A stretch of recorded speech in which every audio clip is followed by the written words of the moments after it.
Hey, what's up everyone? Welcome back to another episode of Weekly Roundup. My name is Frankie. And I'm Ryan from The Coffee Break. And thanks to The Coffee Break who help us to compile all the juicy news for the week for you guys. But before we start, remember there's a chance to win 1,000 ringgit when you subscribe to The Coffee Break by the 30th of April. So remember to subscribe to the link below and 1,000 ringgit could be yours. So right now we are in the Raya season and everybody goes and shop for groceries and stuff like that, right? Selamat Hari Raya to our listeners as well. So how's your Raya celebration so far?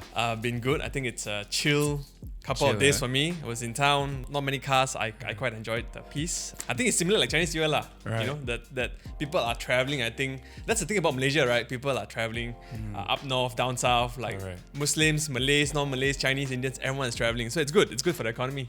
Did you do a lot of shopping? No. Not a lot of shopping. But if you've realized, if like you talk about grocery stores recently, I've noticed some local grocers have already begun self-checkouts. Yes, I've even seen unmanned stores in the Klang Valley recently. Oh. Yeah, so you walk into the store, right? There's nobody in the store. So you just pick up whatever you want and then you go to the cashier and then you have to diligently go and scan one by one. Is that scan the one in barcode. Plaza Damas? The one I saw was in Pavilion Bukit Jalil. Oh, okay. It's a convenience store. Yeah, I saw something similar at Plaza Damas. Or Plaza Damas as well. Also. Maybe it's the same operator, but not sure. But this thing is a big thing in the US, right? It's a big thing in Western countries also. I think when I was in Australia, I've also seen the same. You can do self-checkouts. But there is stuff. There is someone to help you and someone to assist you, right? In case there's any technical error. Any and stuff, technical right? errors. I think it's the same here. I think grocery stores are slowly facing it in Malaysia, right? And we talk about Amazon. So Amazon is one of the pioneers when it comes to this. Oh yeah. Right? But it is also phasing out its checkoutless grocery stores. Why? But I thought that's like the hype thing to do now, right? Yeah. So what happened is also something to do with theft. Theft is like a big thing when it comes to grocery shopping, right? So in the US, for example, retail theft costs retailers $100 billion a year, based on a market size of nearly 1 trillion. Wow. So that's almost 10%. 10%. Right? So every $100 of goods sold, right? Imagine $10, it's theft. It's gone. And I think one of the reasons why Amazon is also facing out is, that it's also moving to a dash cart system. So where a scanner and a screen is embedded into the shopping cart instead of at the ceiling of the store lah. Correct. So when Amazon introduced its just walkout technology, right, how it works is that if you've seen certain videos, you basically take a grocery off the shelf and it records the purchase. Correct. Right, and you put it back.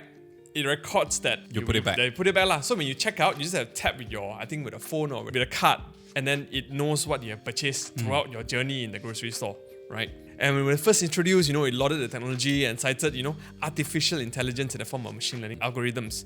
But based on the latest news from The Information, actually Amazon relied on more than 1,000 people in India to do the checkouts. 1,000 people in India, like offsite.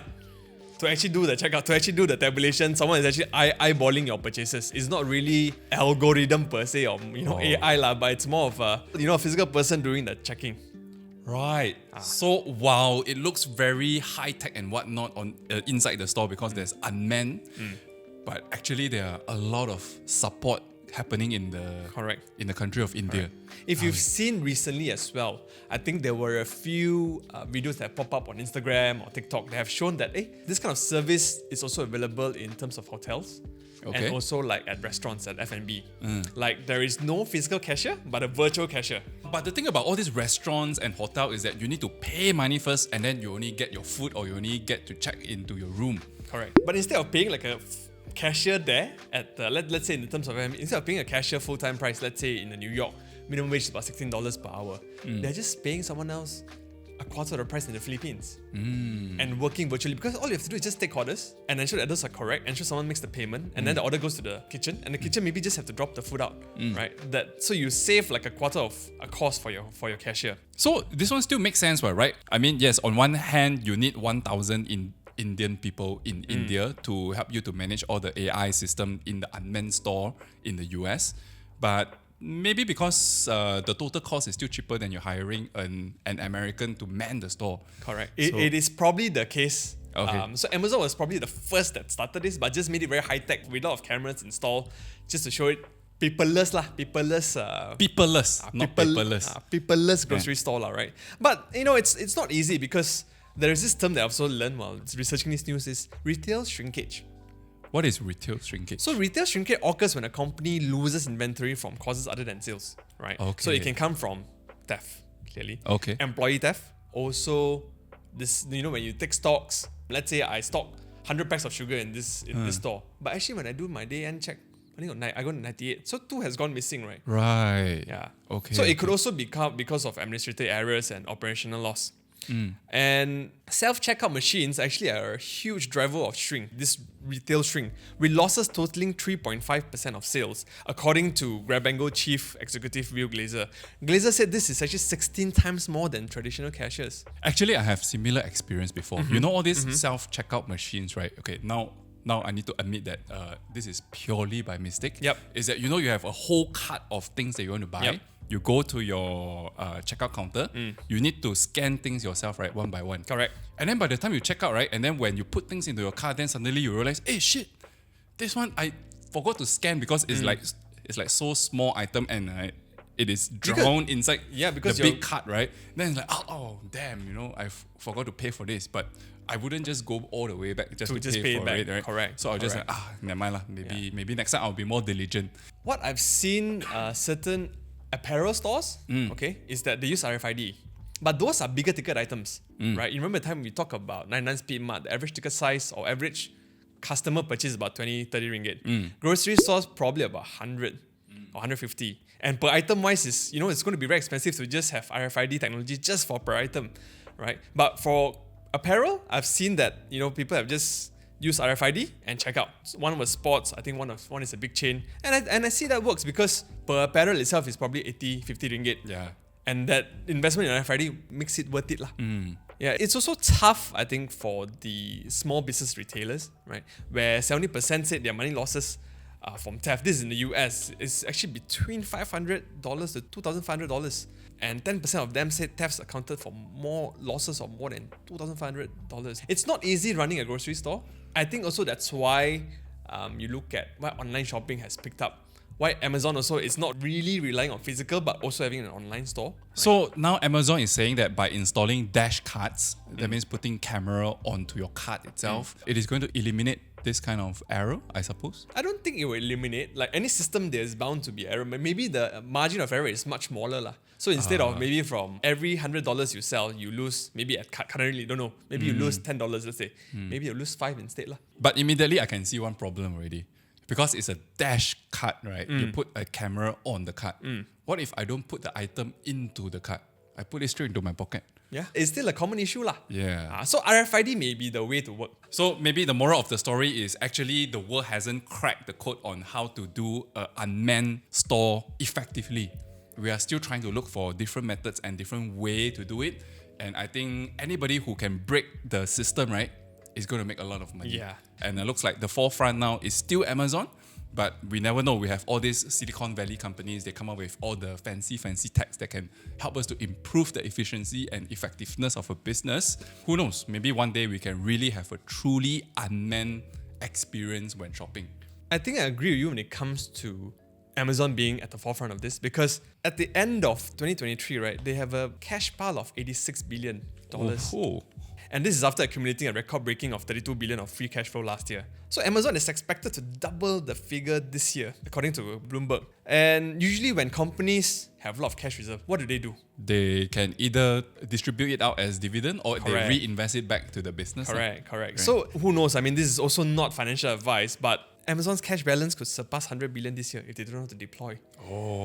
So there could be some big dividends coming in or share buybacks. I think the last share buybacks they did was back in 2022 when every tech companies were doing share buybacks and theirs were relatively paltry. Back in 2022, I think it was about 10 billion only. Yeah, so at the end of the day, businesses need to trust their customers. Customers must also trust the businesses that everyone is being fair in the transaction, right? But yeah, why did you bring up the issue of trust suddenly? On top of just, I think businesses and consumers is also a very geopolitical issue. And I think as of late, right? Correct. And we talk about how there's a US-China trade war last week. Yeah. And there was a survey done on Southeast Asia and it revealed that slightly more than half, okay, of Southeast Asian respondents said they would side with China over the US. And this is up like 11% last year. So last year maybe it was about 40-ish%. 40%, Now but this it's is like slightly more than 50.5. half. So it's like Wow. half already. So South Asians would also trust China as much as they would trust their US counterparts. Why suddenly the shift to China? It's not about pro-China, but maybe just anti-US that has shifted that.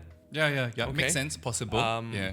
I think part of the reason is also because of China's Belt and Road Initiative.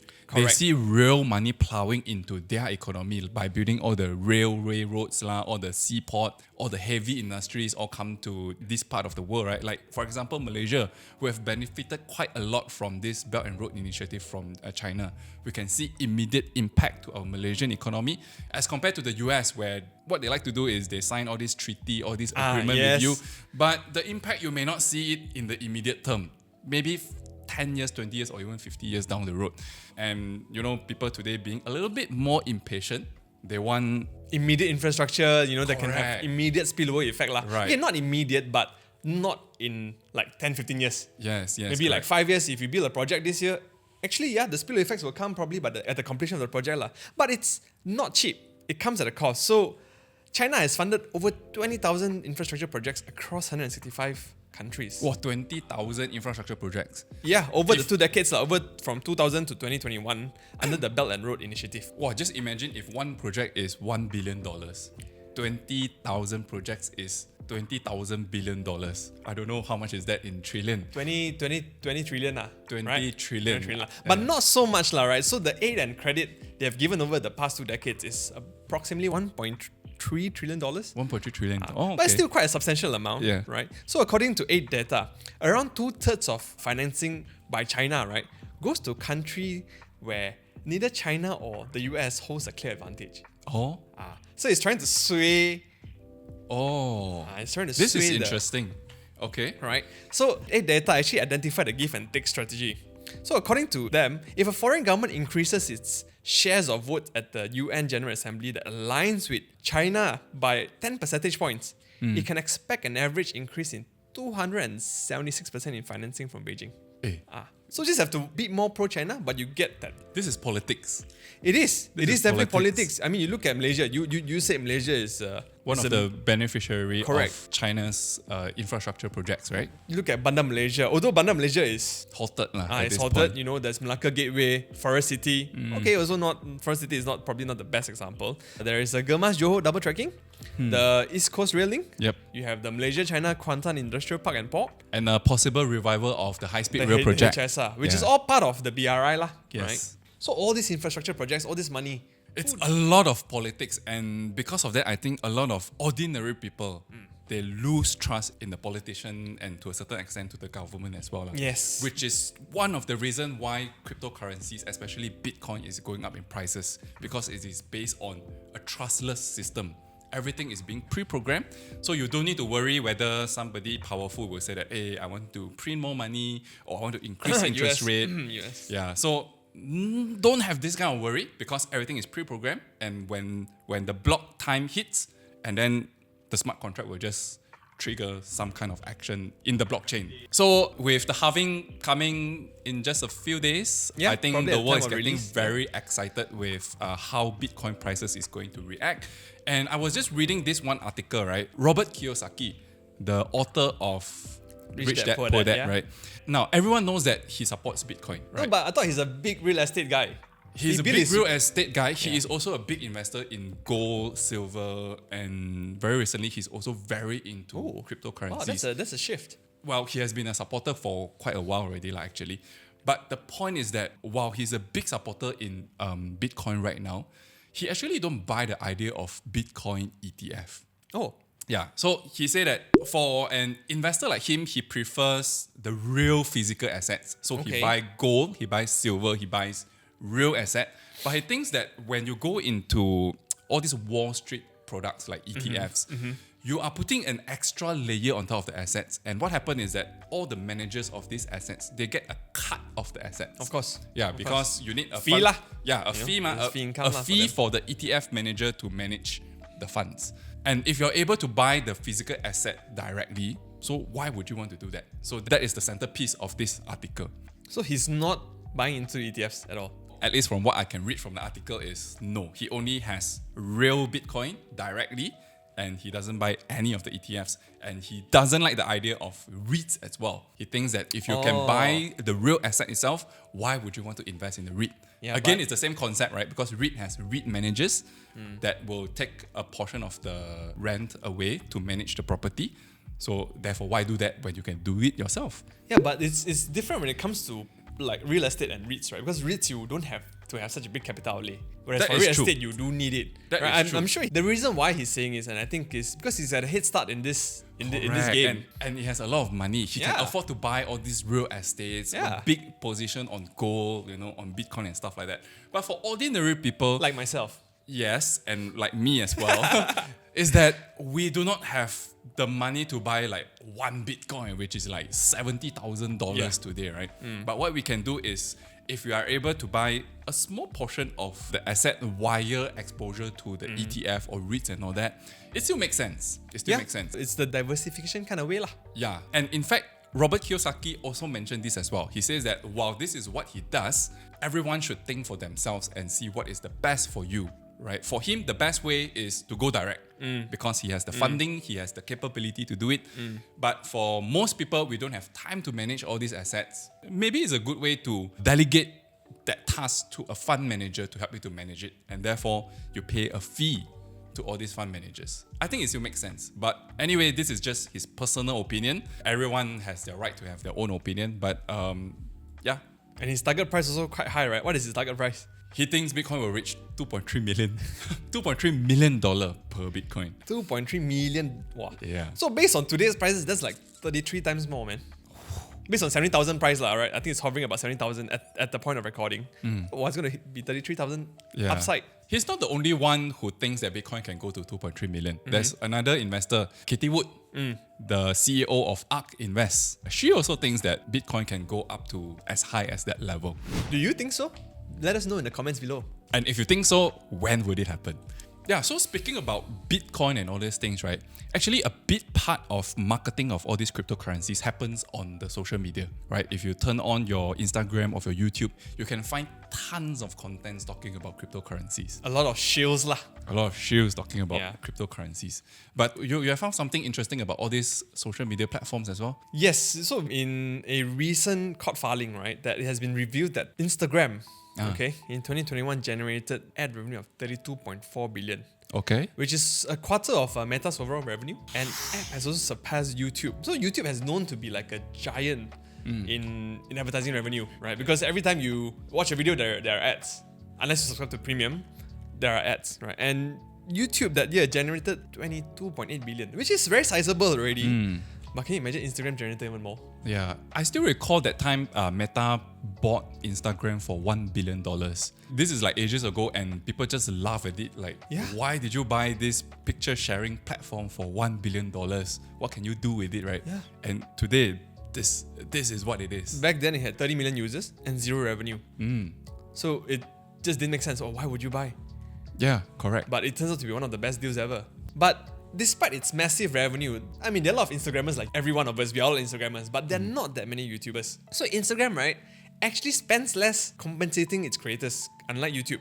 So YouTube gives up to 55% of every ad dollar it generates to its content owners. But the good news is Instagram is now exploring, right, to introduce cash bonus for its creators. But maybe the model is also a bit different lah, because Instagram is not long form videos, right? Yes. Whereas, Instagram is probably at most 2 minutes per content, whereas YouTube can go as long as hours lah.